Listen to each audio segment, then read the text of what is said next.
Evangelho, segunda-feira da 30ª semana do tempo comum. O Senhor esteja convosco, Ele está no meio de nós.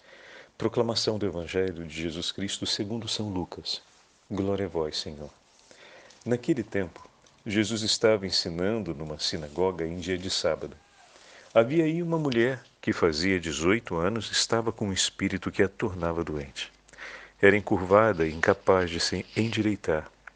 Vendo-a, Jesus chamou-a e lhe disse: Mulher, estás livre da tua doença.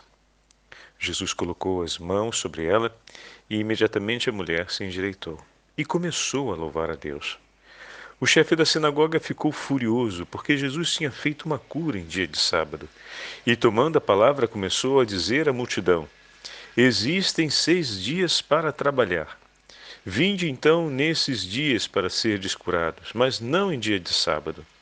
O Senhor lhe respondeu: Hipócritas, cada um de vós não solta do curral o boi ou o jumento para dar-lhe de beber, mesmo que seja dia de sábado? Esta filha de Abraão que Satanás amarrou durante 18 anos, não deveria ser libertada dessa prisão em dia de sábado? Esta resposta envergonhou todos os inimigos de Jesus, e a multidão inteira se alegrava com as maravilhas que ele fazia. Palavra da salvação. Glória a vós, Senhor. Segunda-feira da 30ª semana do tempo comum, em nome do Pai, do Filho e do Espírito Santo. Amém. Queridos irmãos e irmãs, a Santa Liturgia nos leva para o 13º capítulo do Evangelho de São Lucas. Estamos ainda na grande sessão do Evangelho de São Lucas, que fala a respeito da subida de Jesus para a cidade de Jerusalém. O episódio de hoje, narrado pelo evangelista, se dá em uma sinagoga em dia de sábado. Enquanto eu fazia a Lexio Divina, a meditação preparatória para gravar o nosso encontro de hoje, me vinha forte essa imagem no coração, essa pergunta no coração. Aquele chefe da sinagoga disse: tem 6 dias para serem curados, mas não o dia de sábado. Mas o meu Senhor, Ele não dispõe um dia em que a sua misericórdia não está acessível a gente. Deus jamais estabeleceu um dia para dizer: aqui, se me procurares, não vais me encontrar. Aqui, se suplicares por mim, eu não responderei. Aqui, nesse dia, se você me pedir, eu vou me calar ao seu pedido. Se falar comigo, me aborrecerei contigo. Não. Nosso Deus jamais estabeleceu um dia como esse. Pelo contrário, desde o dia em que criou o universo, Ele se dispõe com amor e misericórdia por nós. Não houve um único dia em que Deus não quisesse nos ouvir. Não houve na história um único dia em que Deus não quisesse nos amar. Não houve um único dia na história em que Deus não quisesse ser misericordioso por nós. Não houve um único dia na história em que Ele não esperasse por você, por mim. Quando Jesus responde, o chefe da sinagoga, que não teve coragem de dirigir a palavra a Jesus e de uma maneira covarde, vil, se dirige aos mais frágeis e tenta intimidá-los a buscar Jesus. Como isso é comum, né? Muitas vezes diante de uma pessoa a quem o outro, diante de uma pessoa que o outro sente um certo receio pela sua autoridade, ao invés de contrapô-la, não, vai a contrapor aqueles que estão próximos, tentando intimidá-los a não mais ficar próximo dela. E dessa forma, ele tenta intimidar as pessoas a não buscarem Jesus. Assim, o inimigo infernal também opera em relação a cada um de nós. Impõe suas atividades, impõe o seu agir contra os homens para intimidá-los, a fim de que eles não busquem Deus, pois ele sabe perfeitamente que não houve o dia em que Deus não estivesse desejoso da companhia do homem, desejoso de nos salvar da morte, desejoso de nos dar a plenitude do Espírito Santo e realizar em nosso favor as obras maravilhosas da sua misericórdia e do seu amor. Não houve um único dia sequer em que Ele não nos procurasse, não esperasse pela nossa companhia. Então, os inimigos de Deus se levantam para tentar intimidar os homens, dizendo: não deve procurar a Deus. Ele não vai te escutar. Fica longe dele. Isso só vai ser um desgaste. Não se importa com isso, pois ele não se importa contigo depois de tudo o que aconteceu. Ele mesmo não te espera mais. Você não vê quantas vezes você está em meio a problemas? Se ele te quisesse tão bem, não te deixaria entrar em problemas assim. E de muitos modos e maneiras, ele tenta insinuar com mentiras e enganos no coração dos homens a desistência de buscar por Deus. Mas olha o que acontece, meus irmãos. Aquela filha do Senhor que estava na sinagoga foi encontrada por Cristo. Ainda que porventura o nosso coração, sofrendo o padecimento do constrangimento dos inimigos infernais e dos homens impiedosos, porque muitas vezes o coração impiedoso dos homens é o instrumento nas mãos do maligno, né? A gente não pode ignorar isso. Infelizmente, tem muitos corações que se inclinam à obra da perversão e da maldade, de certa forma que o inimigo se aproveita desses instrumentos fáceis de ação, desses corações que, corrompidos em relação ao amor e à esperança e à fé no nome do Senhor, impelidos pela própria vontade, se tornam violentos contra o próximo, não cumprindo o mandamento que ontem ouvimos, seja o primeiro como o segundo. Aliás, o Evangelho de ontem marca 3 elementos importantes, né? Como nós tivemos a oportunidade de meditar. Então, quando muitas vezes encontramos essa situação, podemos nos acanhar. Aqueles que são violentos, aqueles que intimidam, aqueles que de certa forma se prestam como inimigo, como instrumento nas mãos do inimigo, para serem de certa forma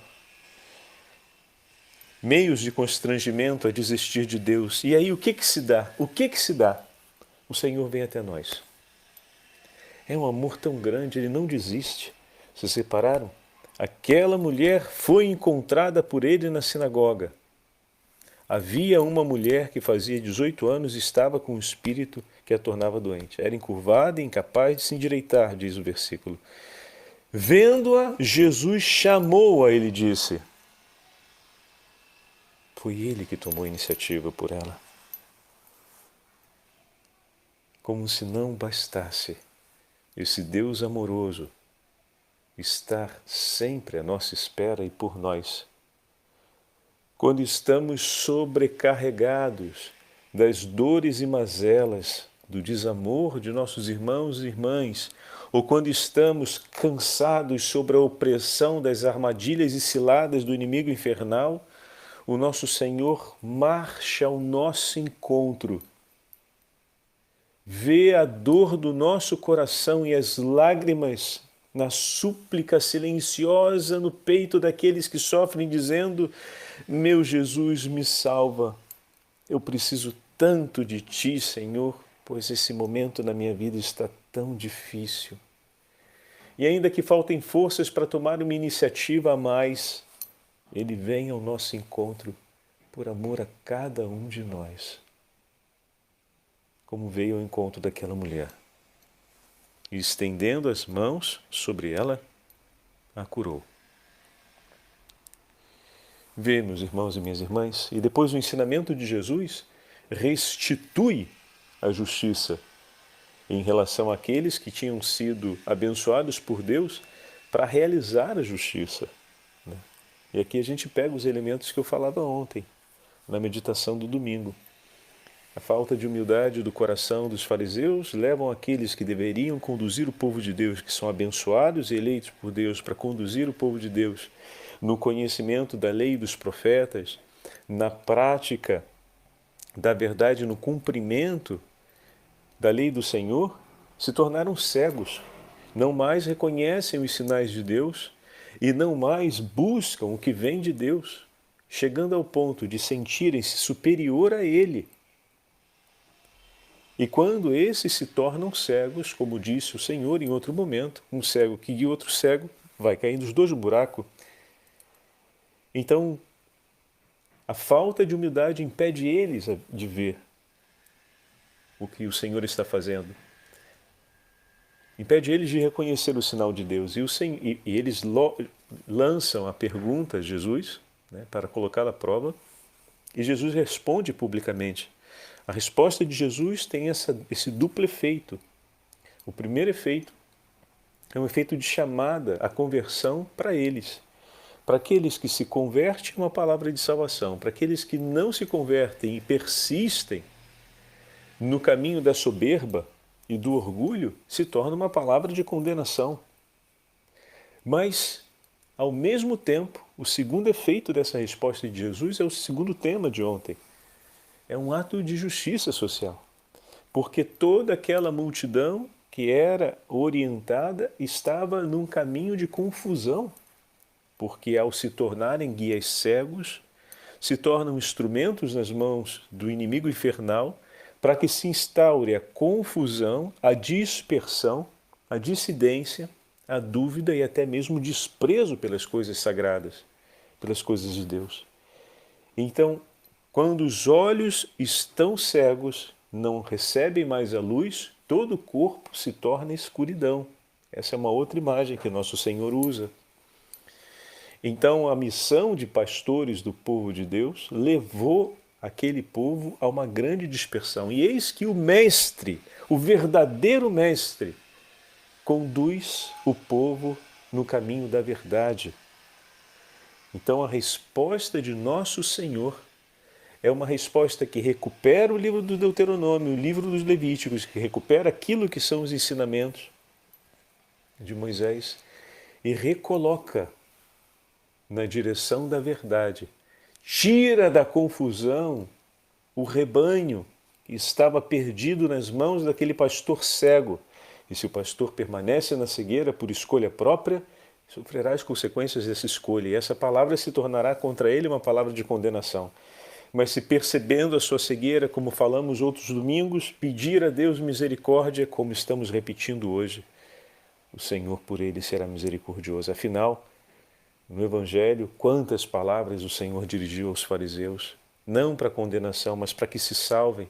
Mas se escolheram permanecer no próprio pecado, como o próprio Senhor dirá, morrerão no próprio pecado, porque essa mesma palavra os levará à condenação. E depois, o último passo que o Senhor nos mostra, que falávamos ontem, ninguém chegará no céu sozinho, porque o amor a Deus, sobre todas as coisas, vai ter a sua máxima expressão no amor ao próximo. Como falávamos de Santa Catarina de Sena esses dias, descobrindo que Deus me ama tanto e o amor que Ele sente por cada homem, eu não corro para fazê-lo amado por tantos e para levar tantos a amar intensamente a Ele. Então, eis aqui, quando chegarmos no céu, encontraremos uma legião de almas que ali estarão nos esperando. E são todos aqueles que rezaram por nós, que intercederam por nós em diversos momentos da nossa vida, pessoas que nós conhecemos e pessoas que nós nem sabíamos que existiam, mas que rezaram em muitos momentos por aqueles que se encontravam em aflição e perigo, e naquele momento aquela oração veio em meu socorro, porque eu estava em aflição e perigo. E por meio daquela oração o Senhor veio e renovou a sua guarda ao meu lado, e enquanto eu não rezava, meus irmãos rezavam por mim em meu nome, e ofereciam a Deus atos de amor e de reparação pelos meus próprios pecados e pediram, intercederam a Deus que o tempo da minha conversão se apressasse. E assim aconteceu. Eles me precederam no céu e agora que chego, os encontro ali, porque ninguém entra sozinho nos céus. Assim como nós talvez partiremos antes de muitos, ou talvez muitos daqueles por quem rezamos, já estão lá e quando chegaremos nos receberão para dizer obrigado. E nós, ao nosso tempo, também estaremos ali para receber muitos daqueles por quem rezamos na hora que chegarem, porque não entramos sozinhos nos céus. Gravem isso firme no coração e tenham isso como a doce meta da nossa vida e da nossa existência, como nos ensinou Dom Bosco e tantos outros santos, Santo Aníbal Maria de França, ao suplicarmos ardentemente que o Senhor envie operários para a messe. Já pensou que essa nossa súplica, quando o Senhor a responde, mandando um grande pai de família para guiar o seu pequeno rebanho, chamando a vocação e protegendo e guiando na vocação com a oração de toda a igreja, um sacerdote, um religioso, uma religiosa, para ser um santo sacerdote, um santo religioso, uma santa religiosa. Já pensou que essa sua oração tem um efeito avassalador? Porque aquele homem e aquela mulher, aquele pai de família, quantas almas ele conseguirá levar para junto de Deus, é fruto dessa súplica. Enviai, Senhor, apóstolos santos à vossa igreja. Que súplica bendita e que participação bendita. Dom Bosco bradava aos quatro cantos dizendo: dai-me almas, Senhor, e eu as levarei todas para vós. Pensa, meu irmão, todas aquelas almas que rezaram pela santidade de São João Bosco, para que ele fosse um santo sacerdote. Que alegria delas ao esperarem Dom Bosco na porta dos céus e com ele esperarem ainda uma legião infinita de almas que estariam vindo. E através dela todos os seus filhos espirituais que trouxeram tantas outras e assim por diante. Nunca se esqueça, jamais entraremos sozinhos nos céus. Essa é a bendita verdade que celebramos nesse domingo e que hoje vemos mais uma vez, agora no Evangelho de Lucas, apresentada de um outro modo, pois nosso Senhor não definiu um dia que não seria por nós. Ele quer nos desatar das cadeias, nos arrancar das prisões, nos quer para junto de si. Ele tem pressa e urgência de ver a potência do Espírito Santo agindo em nós em sua máxima expressão. Ele tem urgência de ver o nosso coração estreitamente unido ao seu, para que jamais nos separemos. Ele não atende isso para o céu, ele não espera que isso aconteça no céu. Ele deseja desde já e tem pressa. O coração de Deus urge em amor apaixonado pela nossa companhia. O Senhor esteja convosco, Ele está no meio de nós.